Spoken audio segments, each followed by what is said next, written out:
Pada malam hari ini saya akan berbicara tentang pikiran yang berpusat pada Kristus. Rasul Paulus mengingatkan atau menuliskan dalam kitab Kolose pasal 3 ayat pertama dikatakan, "Karena itu kalau kamu dibangkitkan bersama dengan Kristus, carilah perkara yang di atas di mana Kristus ada, duduk di sebelah kanan Allah."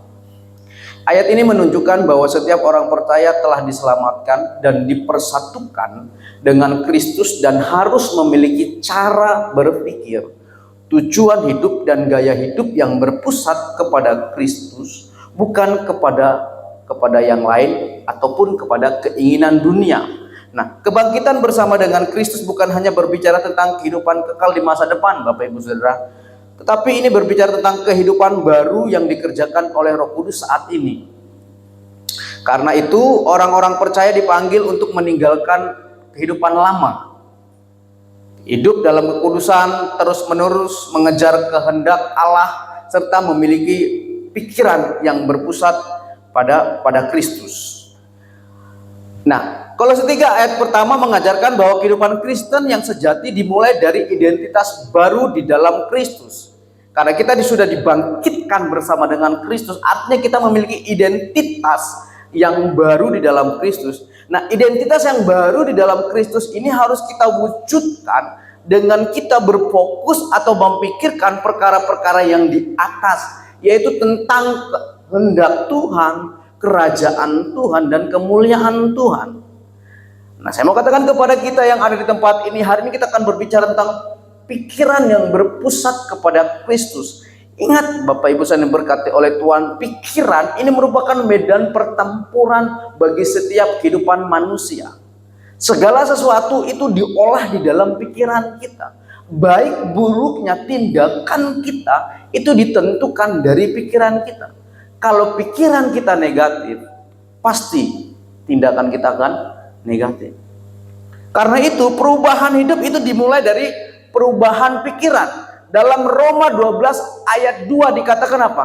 Hendaklah engkau apa? Berubah lewat pembaruan budimu. Dalam bahasa Yunani menggunakan kata metanoia.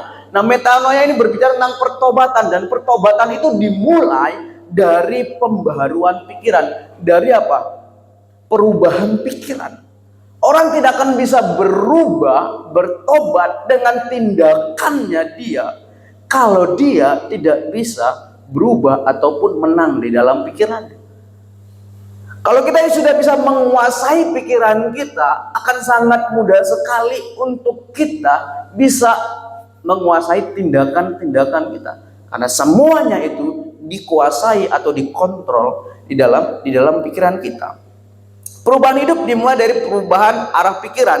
Apa yang memenuhi pikiran kita itu menentukan keputusan kita. Itu menentukan karakter kita, bahkan menentukan masa depan kita. Ketika pikiran kita benar, saya yakin dan percaya masa depan kita juga akan benar. Apa yang terus-menerus kita pikirkan itu akan membentuk setiap kehidupan kita. Jika pikiran kita dipenuhi dengan ambisi tanpa Tuhan, hati kita akan menjadi sombong. Tetapi jika pikiran kita dipenuhi dengan hawa nafsu, maka hidup kita akan mudah jatuh ke dalam dosa. Tetapi jika pikiran kita dipenuhi oleh firman Tuhan, keputusan, tindakan, ucapan yang kita lakukan itu akan menjadi keputusan, tindakan, ucapan yang bijaksana, yang artinya itu akan menjadi berkat bagi banyak orang. Sekalipun mungkin tindakan kita, ucapan kita itu keras, tapi akan menjadi berkat. Nah, memiliki pikiran yang berpusat kepada Kristus, artinya Kristus yang menjadi tolak ukur, Kristus yang menjadi pandangan kita, Kristus yang menjadi role model kita. Ingat, Kristus adalah Sang Juru Selamat yang menyelamatkan setiap kehidupan kita. Dia memberikan kasih-Nya itu tanpa pamrih. Dia melayani dengan sukacita. Bahkan Dia mengorbankan hidupnya untuk kehidupan kita. Nah, pikiran yang berpusat pada Kristus itu pertama itu bisa mengubah cara pandang kita manusia.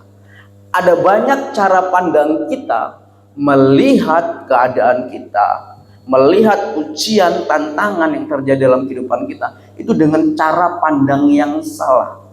Kalau kita memiliki pikiran yang berpusat kepada Kristus, itu akan mengubah cara pandang kita tentang siapa diri kita, tentang bagaimana kehidupan kita, bahkan tentang apa yang terjadi dalam kehidupan kita. Saudara, kalau kita memiliki pikiran yang berpusat kepada Kristus, saya yakin dan percaya kita akan menjadi orang-orang yang optimis. Kita tidak akan menjadi orang-orang yang pesimis, sekalipun mungkin kita sering kali gagal dalam banyak hal, tetapi kita akan tetap menjadi optimis.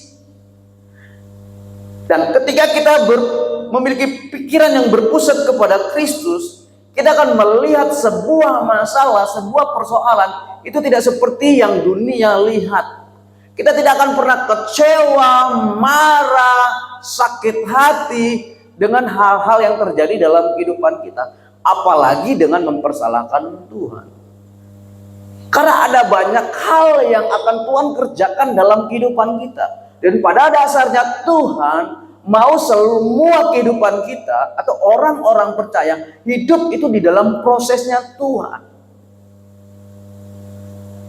Menjadi orang Kristen, menjadi orang percaya itu tidak instan, Bapak Ibu Saudara. Tetapi ada proses, ada ujian, ada tantangan.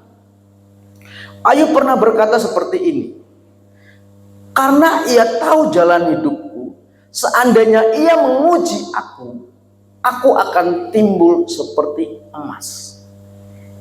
Ini orang-orang yang cara pandangnya itu sudah diubahkan karena dia memiliki pikiran yang berpusat kepada Kristus. Tidak semua orang menganggap sebuah ujian itu akan membuat dia menjadi pribadi yang mulia, yang berharga. Tidak semua. Tapi Ayub katakan, karena ia tahu jalan hidupku, seandainya ia menguji aku akan timbul seperti emas. Kita tahu bagaimana ujian yang Ayub alami. Dari orang yang paling kaya menjadi orang yang tidak punya apa-apa. Bahkan Alkitab catat bahwasannya harta yang dia miliki pada waktu itu hanya baju yang dia pakai. Tetapi Ayub memusatkan cara berpikirnya kepada Tuhan sehingga dia bisa menuliskan firman ini. Karena ia tahu jalan hidupku, seandainya ia menguji aku akan timbul seperti emas. Ayub, cara pandangnya diubah. Beda lagi dengan Rasul Paulus. Rasul Paulus katakan seperti ini. Dalam 1 Korintus 10 ayat 13. Pencobaan-pencobaan yang kamu alami ialah pencobaan-pencobaan biasa yang tidak melebihi kekuatan manusia. Sebab Allah setia dan karena ia tidak akan membiarkan kamu dicobai melampaui kekuatan. Pada waktu kamu dicobai, ia akan memberikan kepadamu jalan keluar sehingga kamu dapat menanggungnya. Coba ubah cara pandang kita melihat masalah kita. Karena ada banyak orang yang mengatakan, tapi masalah itu berat, besar. Kita hampir-hampir setengah mati. Saudara, firman Tuhan katakan, masalah kita, ujian kita, persoalan kita, itu tidak akan melebihi kekuatan kita manusia. Kita ubah cara pandang kita. Bagaimana? Ya dengan memusatkan pikiran kita kepada Kristus. Karena para Rasul Paulus katakan, sebab Allah setia. Ia tidak akan membiarkan kamu dicobai melampaui kekuatanmu. Jadi Tuhan tidak akan pernah memberikan ujian, masalah, persoalan itu melebihi kekuatan kita manusia. Kalau manusia melihat apa yang dialami Ayub itu sangat sudah terlalu sekali. Tapi Tuhan tahu Ayub sanggup menjalani semuanya. Saya mau katakan kepada kita, kalau hari ini engkau diuji oleh Tuhan, ada persoalan, tantangan dalam kehidupan, Tuhan percaya kau sanggup melewati semua itu. Yang terpenting, ubah cara pandang kita melihat masalah. Ingat saudara, Tuhan kita lebih besar dari masalah kita. Jangan kita menjadi orang yang tidak tahu firman Tuhan dengan membesar-besarkan masalah kita, bahkan mengecilkan Tuhan. Apapun masalahmu, Tuhan lebih besar dari masalahmu. Jadi mari ubah cara pandang kita melihat masalah, melihat persoalan, melihat ujian, melihat tantangan. Hari ini kan kita, saudara, berada dalam sebuah ketidakpastian. RKAB belum keluar, status saudara bagaimana? Akankah saudara masih diperpanjang kontrak saudara? Atau saudara menjadi salah satu orang yang mungkin bulan depan, bulan ini yang akan dirumahkan? Tapi ubah cara pandang kita. Orang-orang yang mengubah cara pandang dia dengan menaruh atau memusatkan pikirannya kepada Kristus dalam setiap persoalan masalah, dia akan berkata seperti ini.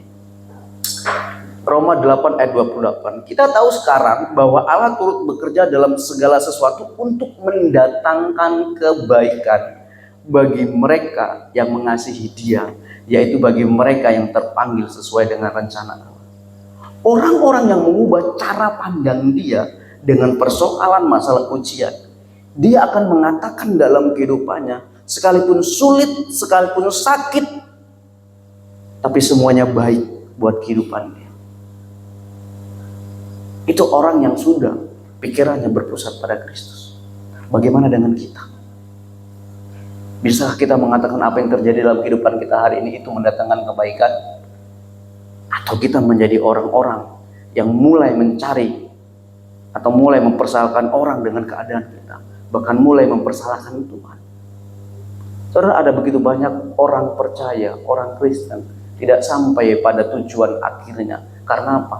Karena mereka salah memandang Tuhan, salah memikirkan tentang Tuhan.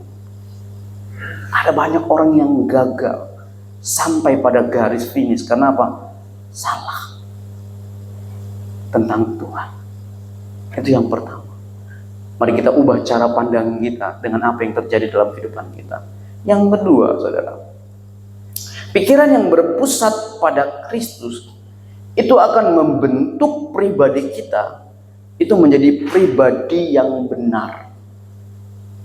Jadi pikiran yang berpusat pada Kristus akan membentuk kehidupan kita menjadi pribadi yang benar. Karena orang yang berpusat atau pikirannya berpusat pada Kristus, yang ada di dalam pikirannya itu adalah pikiran-pikiran Kristus. Apa pikiran Kristus? Filipi pasal 4 ayat 8 dikatakan begini.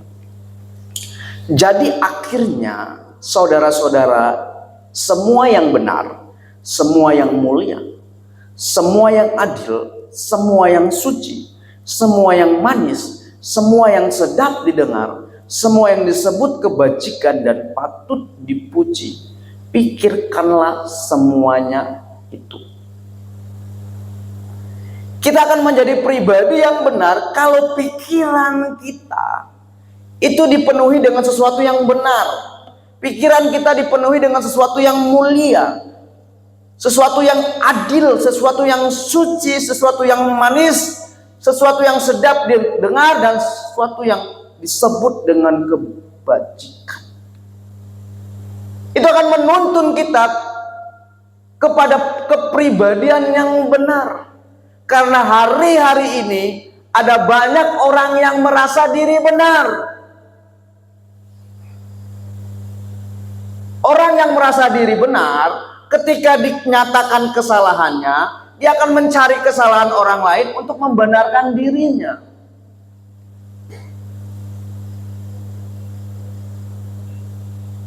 Dia tidak mau dipersalahkan. Dia tidak mau mengakui kesalahannya. Dia tidak mau mengakui kelemahannya. Dia tidak mau mengakui keterbatasannya. Itu orang yang merasa diri benar. Tapi orang yang benar, ketika dinyatakan kesalahannya, dia akui dan dia bertobat. Saudara, suatu ketika Daud, dia suruh tentaranya untuk berperang. Dan ketika itu dia berjalan di balkon.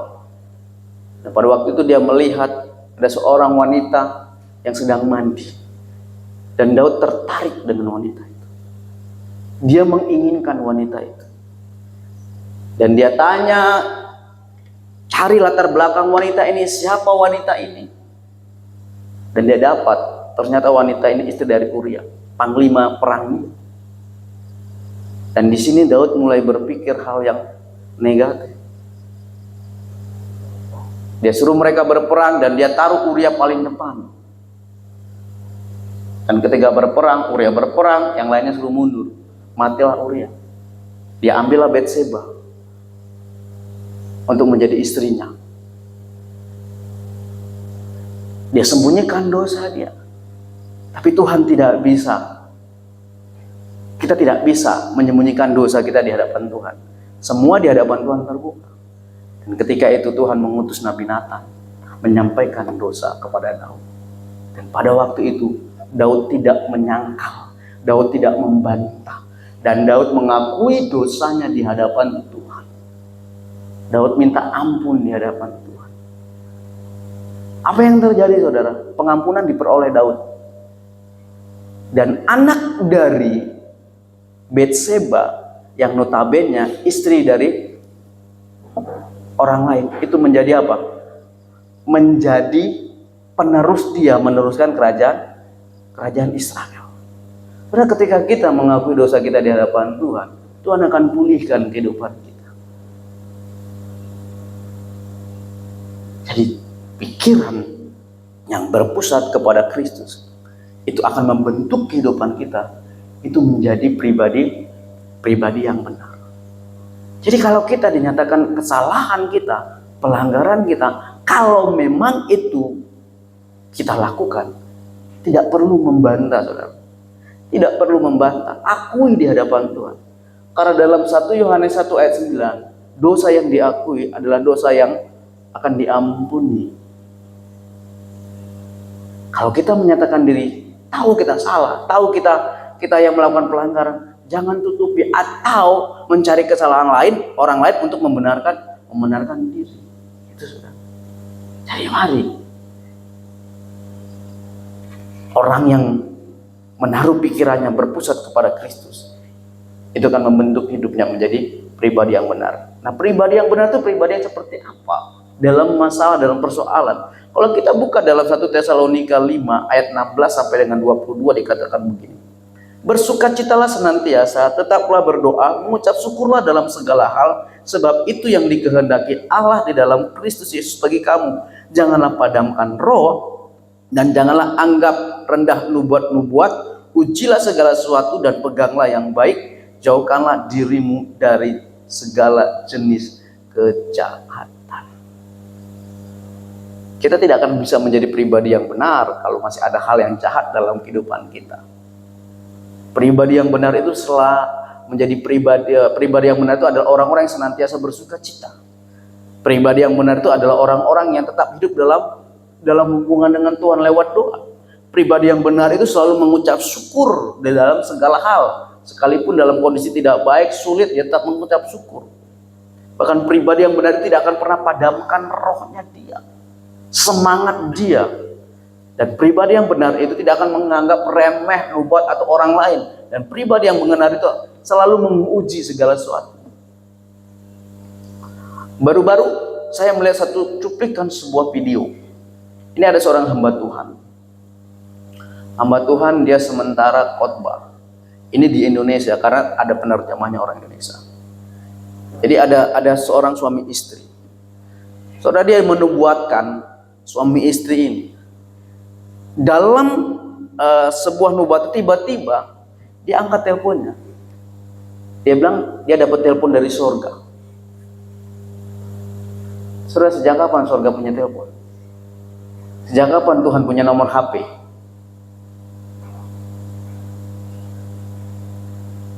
Saudara, hari-hari ini ada banyak pengajaran-pengajaran di luar sana. Kalau kita tidak mengujinya, kita akan menjadi orang-orang yang tersesat. Jadi ujilah segala sesuatu yang kita dapat. Biar semuanya kembali kepada Alkitab. Biar Alkitab menjelaskan Alkitab. Karena apa? Doktrin manusia, dogma manusia itu terbatas. Tapi Alkitab tidak akan pernah salah menjelaskan Alkitab. Jadi mari, jangan sampai kita disesatkan. Apalagi kita tahu di akhir zaman ini ada banyak nabi-nabi palsu. Ada banyak Mesias-Mesias palsu. Ada banyak rasul-rasul palsu. Semuanya palsu. Baru-baru ini saudara mungkin mendengar di Jawa Barat seorang wanita muda cantik kenalan di FB dengan seorang laki-laki, berpacaran, disekap 3 tahun, mukanya hancur. Apa yang ditampilkan laki-laki itu di FB ternyata tidak sesuai dengan kenyataannya. Kakak dari wanita ini dia marah, dia bilang saya tidak setuju, saya tidak mau dia dipenjara, sekalipun dipenjara seumur hidup, saya mau dia tinggal dengan saya mau dia mengalami apa yang adik saya alami. Saudara, hati-hati dengan media sosial hari-hari ini. Jangan sampai kita tersesat dengan apa yang ditampilkan di media sosial. Makanya segala sesuatu itu harus kita uji. Saya mari pastikan kita juga menjadi orang-orang yang senantiasa memusatkan pikiran kita kepada Kristus. Nah, memusatkan pikiran kepada Kristus artinya Kristus yang memimpin setiap kehidupan kita. Dengan Kristus memimpin setiap kehidupan kita, maka kehidupan kita akan menuju kepada jalan yang benar. Sekalipun dalam proses untuk menuju kepada jalan yang benar itu tidak mudah, akan banyak hal yang akan kita hadapi. Tapi percayalah, kalau ada Kristus bersama dengan kita akan tetap sampai kepada tujuan ketika kita tetap percaya dan kita tidak meninggalkan Dia. Amin. Kebenaran firman Tuhan, tundukkan kepala.